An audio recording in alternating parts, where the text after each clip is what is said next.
Olá, meus irmãos e minhas irmãs de podcast, tudo bem com vocês? Sejam bem-vindos a mais um episódio do Alma de Poeta. Meu nome é Evandro Tanaka, eu sou médium umbandista, e esse podcast foi idealizado para que a gente possa conversar um pouquinho sobre Umbanda, espiritualidade, mediunidade, e também para compartilhar as poesias passadas pelo meu querido guia espiritual, um amado preto velho que atende pelo nome de Pai Antônio.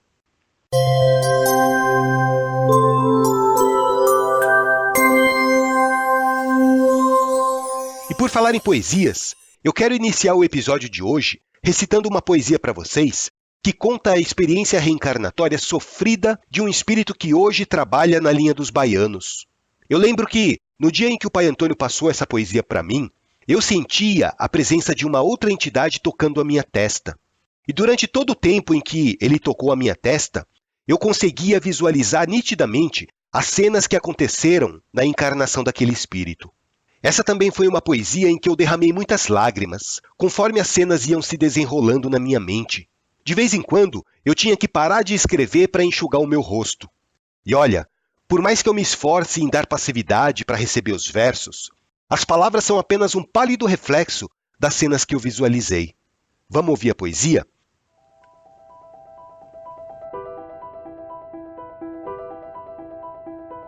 Eu nasci no agreste do sertão, onde as plantas crescem retorcidas, onde o sol queima as pedras no chão e as pessoas vivem esquecidas. Minha casa era feita de barro, misturada com palhas de milho.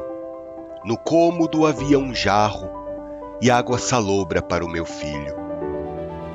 O que restou da minha família, eu cuidava com muito carinho, permanecia sempre em vigília, para eles não ficarem sozinhos. Durante o dia trabalhava na roça, de sol a sol com a enxada na mão. Minha mulher fugiu numa carroça, não aguentando tanta solidão. Meus pequenos, que antes eram 5, um a um foram todos morrendo. Mesmo assim, trabalhei com afinco, batalhando pelo nosso sustento. Para cada filho que partia, Deus ouvia o meu triste lamento. Havia um choro cheio de agonia, implorando por esclarecimento. Quando o sol brilhava no outro dia, lá estava eu novamente de pé. Pegava a enxada, o chapéu e saía, lutando para manter minha fé. Foi quando meu último filho morreu, por conta de severa desnutrição. O meu mundo, então, escureceu e a minha vida perdeu a razão. O pequeno Júlio era o meu tesouro, o sentido único do meu viver. Enterrei-o num pedaço de couro, não suportando mais tanto sofrer. Na sua cova, gritei como um louco, amaldiçoando toda a criação. Xinguei os céus até ficar rouco, sem ninguém para segurar minha mão. Saí pelo campo desorientado, andando na caatinga do sertão, mas pelo cansaço eu fui alcançado e desmaiei com a cara no chão.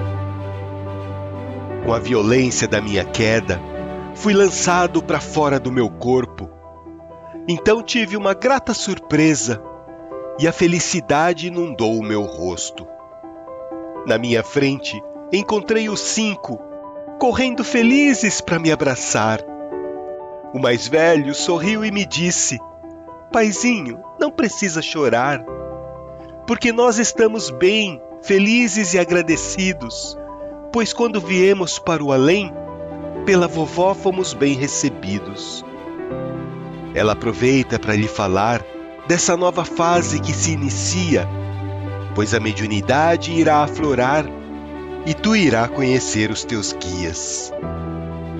Quantas horas fiquei inconsciente? Isso eu não saberia responder. Mas acordei com a alma contente e com vontade enorme de viver.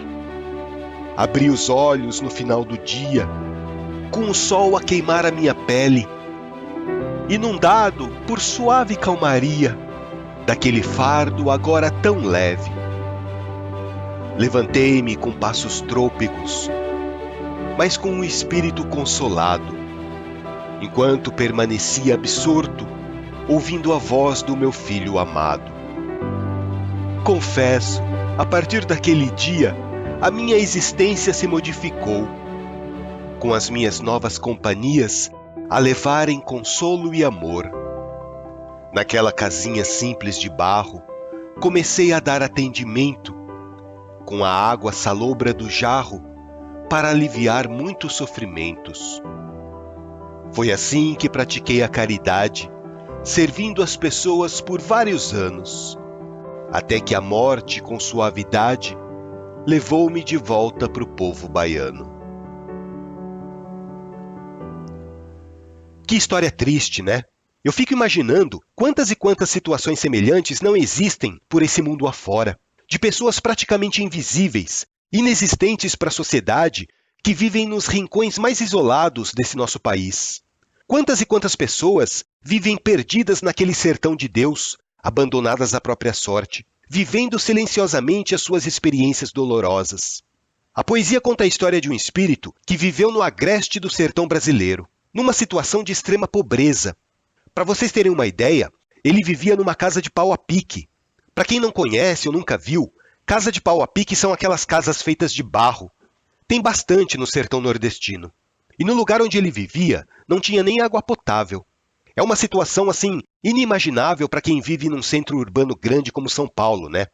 Eu, pelo menos, não consigo imaginar como seria a vida sem ter água para tomar banho, sem ter água para cozinhar, sem ter água para matar a sede. Mas, infelizmente, essa é uma realidade para muitas pessoas, né? E vocês perceberam, gente, que apesar do espírito ter passado por situações que enlouqueceriam muitas pessoas, de ver todos os filhos morrendo um após o outro, desnutridos, de ter sido abandonado pela sua companheira, de ter que trabalhar de sol a sol com uma enxada na mão para conseguir se manter vivo, mesmo assim, a gente percebe como aquele espírito era bom. Um pai atencioso que lutou até o último instante para tentar manter o último filho vivo. E vocês percebem o desespero dele depois, né? Quando se viu só, enterrando o último ente querido que havia sobrado. E mesmo ele sendo um espírito bom, naquele momento de desespero, ele acabou blasfemando para Deus, ele acabou xingando, ele se revoltou. Por quê, meu Deus? Por quê? Quantos de nós já não passamos por situações trágicas e, nesses momentos, acabamos duvidando da existência e da bondade do Criador? Isso é normal, gente. Nós somos seres humanos e nós somos colocados aqui na Terra, muitas vezes, em condições difíceis, para que nós possamos evoluir o nosso espírito, para que nós possamos testar a nossa força espiritual, para que nós possamos testar a nossa fé. Só que mesmo naqueles momentos em que a nossa fé está cambaleando, a espiritualidade de luz está firme ao nosso lado. Porque eles sabem que aquele momento de desespero está sendo a prova de fogo necessária na nossa vida encarnada. Quando vocês estiverem passando por dificuldades, lembrem-se que os espíritos familiares, aquelas entidades desencarnadas que acompanham a tua evolução, vão estar sempre do teu lado, te dando forças, incentivando para que você não desista. E olha só aquele espírito.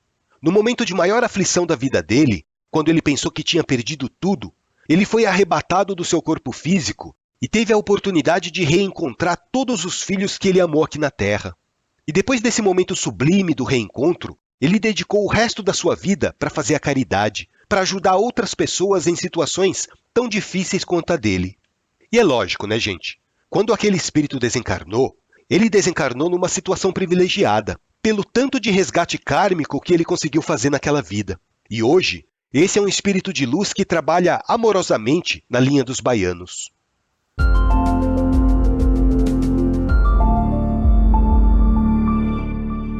Bom, agora mudando um pouco de assunto, eu queria conversar com vocês sobre um costume que existe em quase todos os terreiros de Umbanda.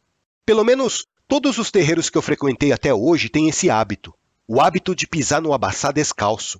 Para quem não sabe, abaçá é aquela parte interna do terreiro onde se forma a corrente mediúnica, onde os médiuns incorporam, onde as entidades dão atendimento.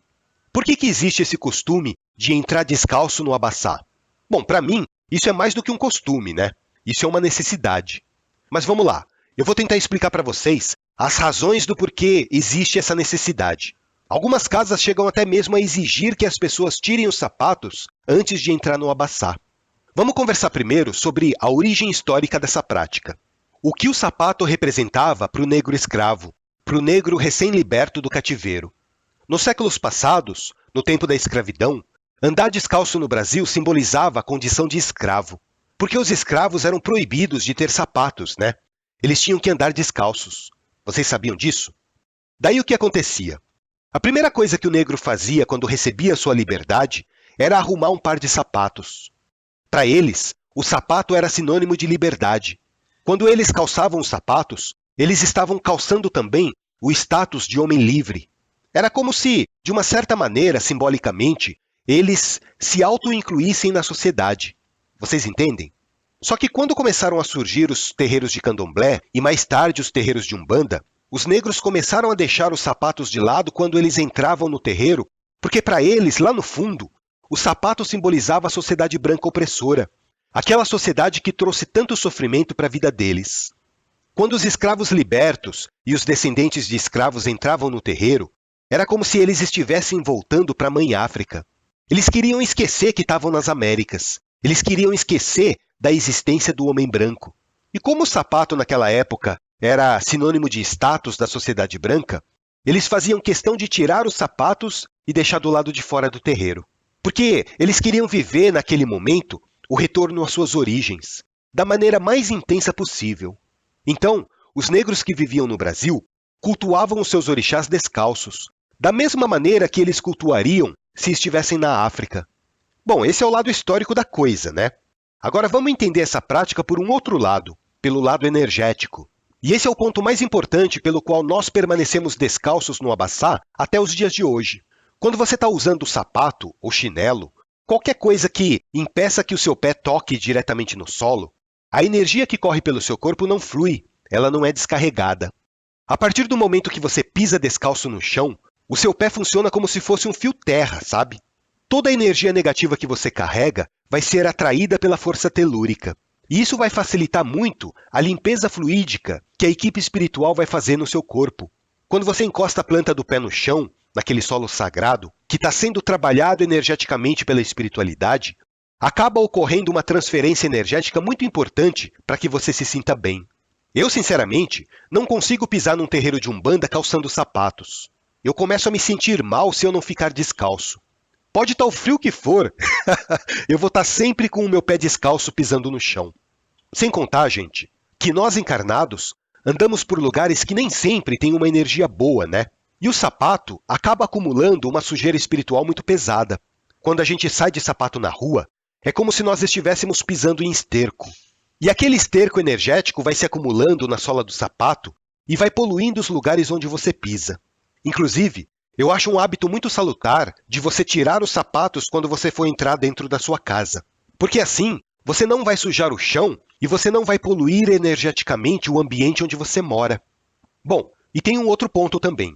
Para quem cultua mais a umbanda xamânica, e eu sou suspeito para falar porque eu adoro o xamanismo, o solo representa a morada dos nossos antepassados.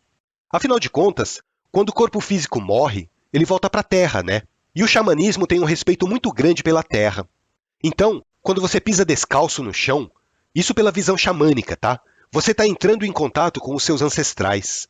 Você está entrando em contato com todo o conhecimento, com toda a experiência, com toda a sabedoria que os seus ancestrais carregam.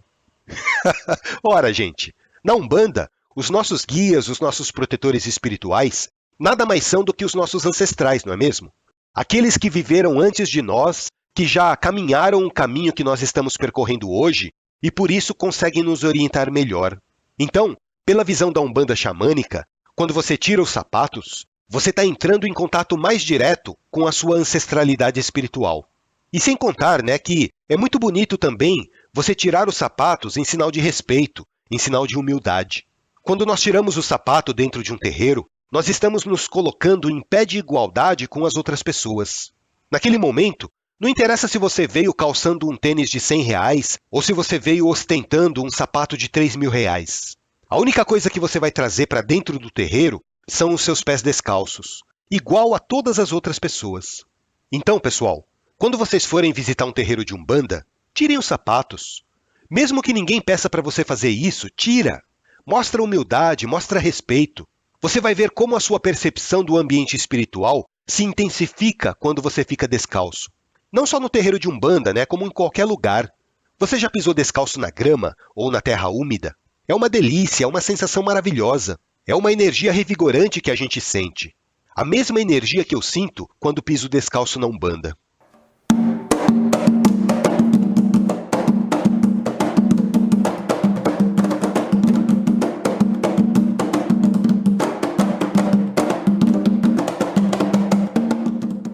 E agora eu queria aproveitar esse episódio para fazer um agradecimento especial para Fernanda. A Fernanda que mora em Santo André. A Fernanda é jornalista e também tem um site muito bacana que se chama Eleve-se. Ela entrou em contato comigo um tempo atrás, dizendo que acompanha os episódios do Alma de Poeta e como forma de agradecimento, ela colocou um link no site dela, na página principal, com os últimos episódios do podcast. Então eu deixo aqui os meus agradecimentos para você, Fernanda, pelo seu carinho, por você ter aberto um espaço na sua página para divulgar o nosso podcast. Muito obrigado. E vocês que gostam desses assuntos sobre espiritualidade, acessem o site da Fernanda, que tem muita coisa legal. Tem um conteúdo bem bacana lá. Ela publica artigos sobre autoconhecimento, astrologia, espiritismo, sobre numerologia, umbanda, tarô. É muito bacana os assuntos que ela divulga lá no site. Se você ficou interessado, o endereço da Fernanda é eleve-se.com.br. O Eleve-se é com tracinho, tá? eleve-c.com.br. Muito obrigado mais uma vez, Fernanda, pelo seu carinho. Desculpa a demora para te dar um retorno dessa gentileza que você teve de divulgar o podcast no teu site e conte comigo sempre que você precisar de alguma coisa. E eu vi um artigo muito bacana que a Fernanda publicou no site dela que fala sobre a mensagem de um Exu sobre a pandemia. Eu vou pedir licença para a Fernanda, eu vou pedir autorização dela para ler essa mensagem aqui no podcast, que eu achei muito bonita. A mensagem fala o seguinte: enquanto os interesses estiverem voltados para os próprios umbigos, na individualidade de cada ser humano, o coletivo vai sofrer pelas mazelas que irão acometer o planeta. A guerra de hoje é invisível, não usa armas de fogo e nem força física. As forças trevosas usam o silêncio e o invisível para atingir a coletividade. Mas existe um caminho para que não sejam atingidos por essa peste perniciosa. O caminho é a caridade pura. No dar ao próximo aquilo que ele necessita. Em enxergar a dor do outro, em enxergar ao próximo que lhe falta, seja alimento ou cobertor. Portanto, meus caros, se um necessitado bater à sua porta, não negue ajuda. Não negue o alimento a quem tem fome, ou o cobertor a quem passa frio. Se tiver apenas 2 ovos, entrega um. Se tiver apenas um cobertor, entregue e fique sem nenhum, porque tu é mais abastado do que aquele pobre espírito sofredor. O bem, o amor e a ação protegerá todos vocês de todas as ameaças invisíveis que assolam o planeta. Acreditem, só o amor e a caridade são capazes de tirá-los desse tormento. Comece hoje, não espere uma oportunidade. A oportunidade se apresenta diante de cada um, sem qualquer necessidade de buscar o momento ou a ocasião. Essa mensagem foi recebida durante uma sessão de desenvolvimento mediúnico num terreiro de Umbanda aqui em São Paulo e foi publicada com a permissão do plano espiritual. Muito bonita essa mensagem, né? Vinda, olha só de quem? De um Exu, de um espírito que trabalha numa linha que é tão discriminada por quem não conhece. Bom, se vocês gostaram, acesse lá o site da Fernanda que tem muito mais conteúdo legal. O endereço do site é eleve-se.com.br. Então é isso, gente.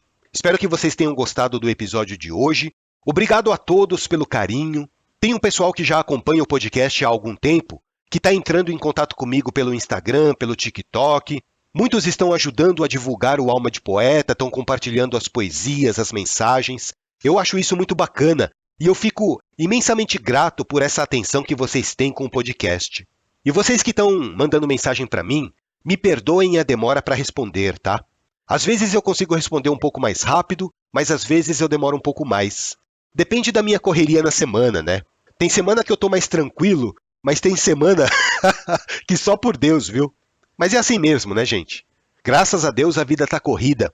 Isso significa que tem muita coisa para ser feita. Se vocês gostaram do episódio de hoje, continuem acompanhando o Alma de Poeta pelas plataformas de áudio. Você pode ouvir os episódios no Deezer, no Spotify.